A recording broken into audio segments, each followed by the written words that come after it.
മലയാളീസ്, നമ്മൾ ഇന്നൊരു beginners challenge തുടങ്ങാണ്. നമ്മുടെ ചാലഞ്ച് 30 ഡേയ്സിലേക്കാണ്. ഒട്ടും ഹിന്ദി അറിയാത്തവർക്ക് വേണ്ടിയിട്ടാണ് നമ്മുടെ ഈ ബിഗിനേഴ്സ് ചാലഞ്ച് തുടങ്ങുന്നത്. ഈ ചാലഞ്ചിൻ്റെ ഒരു പ്രത്യേകത എന്ന് വെച്ചാൽ, നമ്മൾ ഡേ 1 എടുത്തത് എന്താണോ അത് ഡേ 2 നമ്മൾ റിവൈസ് ചെയ്തുകൊണ്ടായിരിക്കും നമ്മുടെ ഡേ 2 സ്റ്റാർട്ട് ചെയ്യാം. ഓക്കെ, അപ്പം നമ്മൾ ഹിന്ദി അറിയുന്നവർ ഈ വീഡിയോ കാണുന്നവരുണ്ടാവാം, പക്ഷേ ഒട്ടും അറിയാത്തവരെ നമ്മൾ നെഗ്ലക്റ്റ് ചെയ്ത് നിർത്താൻ പാടില്ലല്ലോ. അപ്പോൾ അവർക്ക് വേണ്ടിയിട്ടാണ് നമ്മുടെ ഈ ബിഗിനേഴ്സ് ചാലഞ്ച്. നമ്മുടെ ഈ ചാലഞ്ചിൽ നമ്മൾ ഹിന്ദി ഗ്രാമർ ഒന്നും അങ്ങനെ ഫോക്കസ് ചെയ്യുന്നില്ല. അപ്പോൾ നമുക്കങ്ങനെ ക്ലാസ് തുടങ്ങിയാലോ? അപ്പോൾ നമ്മൾ സിമ്പിൾ വേർഡ്സോട് കൂടി സ്റ്റാർട്ട് ചെയ്യാം. ഹായ് നമസ്തേ എന്നൊക്കെ നമ്മൾ ഒരാളെ കാണുമ്പോൾ പറയാറുണ്ട് അല്ലേ?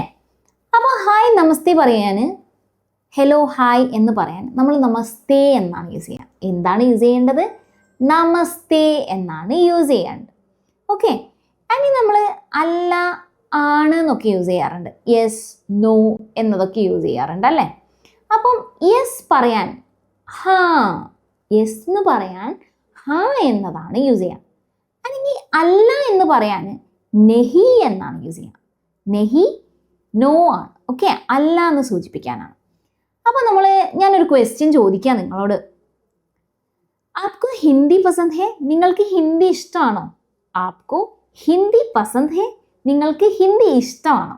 അവിടെ നമുക്ക് ഹാ എന്ന് പറയാം, അല്ലെങ്കിൽ അല്ല എന്നും പറയാം അല്ലേ? ഇപ്പോൾ ഹാ എന്ന് പറഞ്ഞാൽ യെസ് എന്നതും നെഹി എന്ന് പറഞ്ഞാൽ നോ എന്നതും ആണെന്ന് ക്ലിയർ ആയില്ലേ? അപ്പം നെക്സ്റ്റ് നമുക്ക് നോക്കുന്നത്, നമ്മൾ ഒരാളടുത്ത് നിന്ന് ഒരു സാധനം വാങ്ങി, അല്ലെങ്കിൽ ഒരാൾ ഗിഫ്റ്റ് കൊണ്ടു തന്നു നമുക്ക്. അപ്പോൾ നമ്മൾ എന്ത് പറയും? താങ്ക് യു അല്ലേ? താങ്ക് യു, ധന്യവാദ്. താങ്ക് യു എന്ന് നമ്മൾ പറയുന്നത് ധന്യവാദ് എന്നാണ്. നമ്മൾ നടന്നു പോകുമ്പോൾ ഒരാൾ തട്ടിപ്പോയി, എന്താ പറയാ? സോറി ട്ടോ, മാഫ് കീജിയെ എന്നാണ് നമ്മൾ പറയാം. അപ്പോൾ നമ്മൾ ഇനി പറയാൻ പോകുന്നത് സിമ്പിൾ സെൻറ്റൻസസ്, ബേസിക് ആയുള്ള സെൻറ്റൻസ് ആണ് നമ്മൾ നോക്കുന്നത്. Okay, how are you? നിങ്ങൾക്ക് സുഖല്ലേ ചോദിക്കാറുണ്ടല്ലേ? നിങ്ങൾക്ക് സുഖല്ലേ? ആപ് കൈസേ ഹേ? ആപ് കൈസേ ഹേ? ആപ് കൈസേ ഹേ എന്നാ ചോദിക്കാം. അപ്പം എന്താ നമ്മൾ റിപ്ലൈ കൊടുക്കുക? ഞാൻ സുഖമായിട്ട് ഇരിക്കുന്നു എന്ന് പറയാറുണ്ട് അല്ലേ? അപ്പം ഞാൻ സുഖമായിട്ട് ഇരിക്കുന്നു എന്ന് ഹിന്ദിയിൽ പറയണമെങ്കിൽ മേ ഠീക് ഹും, ആപ് കൈസേ ഹേ?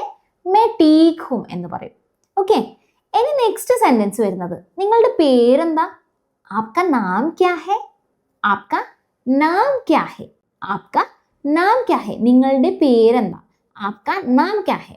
അതിന് റിപ്ലൈ ഇട്ട് എന്താ പറയാ നമ്മൾ? മേരാ നാം മുബീൻ ഹേ. എൻ്റെ പേര് മുബീനാണ്. എൻ്റെ പേര് ആഷിഖാണ്. എൻ്റെ പേര് ആരാണ്? നീതു ആണ്. എൻ്റെ പേര് രാഹുലാണ്. മേര നാം രാഹുൽ ഹേ. മേര നാം നീതു ഹേ. മേര നാം ആഷിഖ് ഹേ. എന്താണോ പേര് അവിടെയുള്ള ഒരു മാറ്റേ ഉണ്ടാവുള്ളൂ. നെക്സ്റ്റ് വരുന്നത്, നിങ്ങൾ എവിടുന്നാ? വേർ യു ഫ്രം അല്ലേ?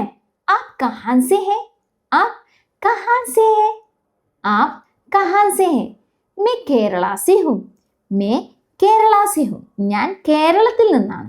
മേ കേരള സേ ഹും. ഞാൻ കേരളത്തിൽ നിന്നാണ്. അപ്പം ഞാൻ കാലിക്കറ്റിൽ നിന്ന് പറയണേ മേ കാലിക്കറ്റ് സേ ഹും.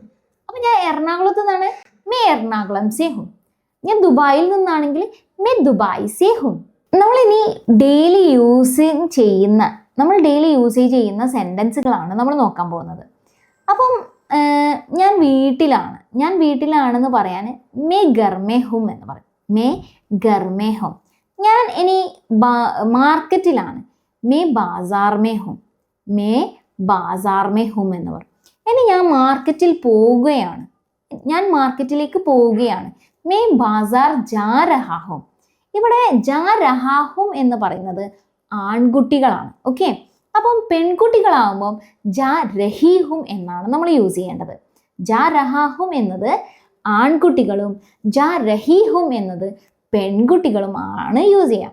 ഇനി ഞാൻ ഫുഡ് കഴിക്കുകയാണ്, മേ ഖാന ഖാ രഹാ ഹും. ഇവിടെ രഹാഹും എന്ന് വന്നത് ആൺകുട്ടികൾക്കാണ്, അപ്പോൾ രഹീഹും എന്ന് വരുന്നത് ആർക്കാണ്? നമ്മുടെ പെൺകുട്ടികൾ.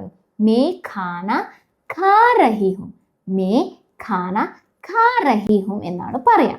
അപ്പോൾ ഞാൻ നിങ്ങളോടൊരു ക്വസ്റ്റ്യൻ ചോദിച്ചോട്ടെ, ആപ് കഹാ ഹേ? ആപ് കഹാ ഹേ? നിങ്ങൾ എവിടെയാ? മേ ഘർ മേ ഹൂം. ഇപ്പോൾ കോളേജിലാണെങ്കിലോ may college may ഹൂം, ഹോസ്പിറ്റലിലാണെങ്കിൽ may hospital may ഹൂം എന്നാണ് പറയേണ്ടത്. ഇനി നമ്മൾ ഇന്ന് എന്തൊക്കെയാണ് പഠിച്ചത്? ഇന്ന് നമ്മൾ ബേസിക് വേർഡ്സ് പഠിച്ചു അല്ലേ? ഹലോ, ഹലോ എന്നതിന് നമസ്തേ എന്ന് പഠിച്ചു. സോറി എന്ന് പറയാൻ എന്താ പഠിച്ചത്? മാഫ് കീജിയെ എന്ന് പറയും. താങ്ക് യു, ധന്യവാദം എന്ന് പഠിച്ചു അല്ലേ?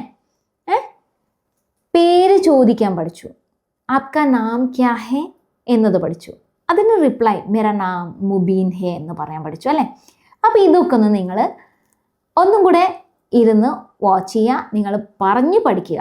പറഞ്ഞു പഠിച്ചാൽ മാത്രമേ നിങ്ങൾക്ക് ഈ ഒരു ഫ്ലുവൻസിയിൽ നിങ്ങൾക്ക് പറയാൻ പറ്റുള്ളൂ. ഓക്കെ, അപ്പോൾ നിങ്ങളുടെ പേരെന്താന്ന് ഹിന്ദിയിൽ നിങ്ങൾ കമൻറ്റ് ബോക്സിൽ കമൻറ്റ് ചെയ്യണം. മേരാ നാം ഡാഷ് ഹേ. ഓക്കെ, അപ്പോൾ നിങ്ങളെല്ലാവരും കമൻറ്റ് ചെയ്യുക. Thank you.